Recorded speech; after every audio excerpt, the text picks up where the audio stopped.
What's up, College Station? I'm Grace Hollowell, and today I'm joined with Caroline Osk, the Solid Waste Division Manager over in Public Works. Hi, Caroline. Good morning, Grace. Thanks for having me. You're welcome. Thanks for talking some trash with me today. Absolutely. It's hard to believe that move-in season is already here. It feels like the year just started, and now it's time for the majority of our population to all move out at the same time. So you have some good tips for us to help keep our city clean during this process. Yes, and like you mentioned, we have a really fluid population, so it does pose a little bit of a challenge for our staff as we have all 75,000 people decide to move on the same week at the exact same time. Right. So we do have some guidelines that we hope that our residents will take into account as they're moving out. And just to kind of help our staff a little bit more. So if you have any bulky items and brushy items, because we're coming into kind of a stormy season as well, just make sure that those piles are separated. We do pick them up with different collection vehicles. So if you can, be sure to separate those piles. We take the brush and we do mulch it at the landfill. And then, of course, the bulky items, anything that's larger than two people to be able to pick up manually, we'll go ahead and pick that up with what's called a boom truck. Has the giant claw. All the little kids like that vehicle. And yeah, just make sure that if you have any of those larger piles, that they're away from any type of obstructions, just because we need a little bit more clearance for safety for that larger truck type to come in.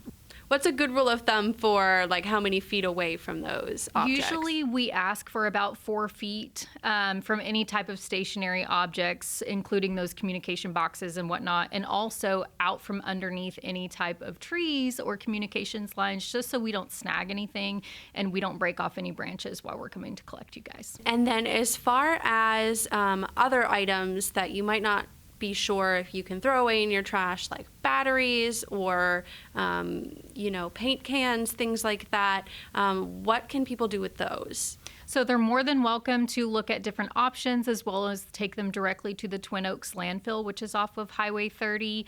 We do see quite a bit of variation in the items that we're collecting, especially at move out, when people decide to put everything on the curb or near their dumpsters at their apartment complexes. So just as a rule of thumb for apartment complexes and those that utilize those communal containers, make sure that you're looking at our webpage at cstx.gov/recycle, and there should be some FAQ tabs in there where you can kind of look at what we accept and don't accept. There's also some PDF versions of our solid waste and recycling guide and some move-in and move-out procedures that are in there. So some of the items that we'll look at and we will not collect or any type of haz waste or special waste listed wastes. So for example, if you've got some tires or some paint cans, maybe you need to paint the inside of your apartment real quick so you can get your deposit back. We can't take those. They are considered hazardous waste.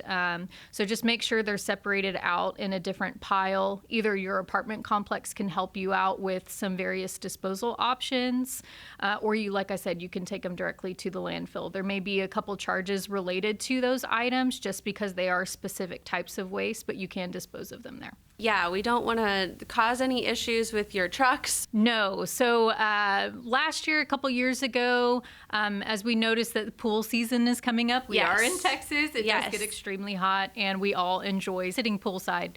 But just make sure that if you do have a pool, that you're not placing any type of chemical containers that haven't been washed multiple times, or chemical containers that still have some type of residue or product in them. Usually what happens in solid waste vehicles is everything is compacted in the truck, so we can load it up as much as possible and only make a small amount of loads or trips to the landfill. When that compacts, what it does is it actually reacts with everything else that's in the truck, and it could cause some type of chemical fire, stuff like that, where not only our staff has, I guess, a safety issue, but then we're also bringing in first responders. So we want to make sure we limit that as much as possible. So what are some of the common issues that you see during move out, or things that you shouldn't do during this time when you have that mass amount of things you're getting rid of?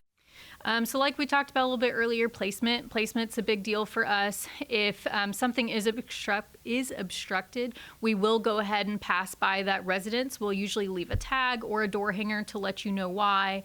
If it's a larger pile to where a boom truck can't get to it, we don't want to hit like a parked car or anything like that. So we will leave that information for you. Some of the other items that we'll see that cause a little bit of collection issues is any items that are placed in front of those communal containers. So for example, if you live in an apartment complex with 8-yard dumpsters and you start placing couches and everything in front of it, our truck actually cannot get to the dumpster to pick it up and service it. So make sure it's free and clear. Same with the enclosure. The enclosure needs to be free and clear. Go ahead and get in contact with your management company, and they should have a specific spot that's safe for us to get to, and they'll be able to give you some more tips from there. As for other collections, like we mentioned earlier, no hazardous waste, and anything else, you're more than welcome to coordinate with us. If you have any questions, we'd be happy to help you, whether it's through our email. We do have a general email inbox where we answer emails periodically throughout the day, so pubworks@cstx.gov, or you can give us a call at our main line. Our phone number's 979-764-3690. So another good option I know is our app, the College Station Curbside app. And we have had a little pause on that, at least for Apple users at the moment. Where can people go to find that information? Sure. So they can go to our webpage at cstx.gov/recycle. On the left-hand side, it'll have collection schedules as a button. You can click that and type in your specific address where your collection schedule will populate. We do put campaigns and or general service notices at the very top, so make sure that you're reading that. And that's the quickest way that you can see your collection information for solid waste, recycling, and bulk and brush. Like you mentioned, we have a little bit of a pause. We're renewing our application right now with Apple so that our College Station Curbside app should be in the portal for everybody to download by the end of this week. It does not affect those that currently already have the application already downloaded on their phone. Well, thank you so much for joining me today, Caroline. Yeah, thanks for having me. And that's what's up.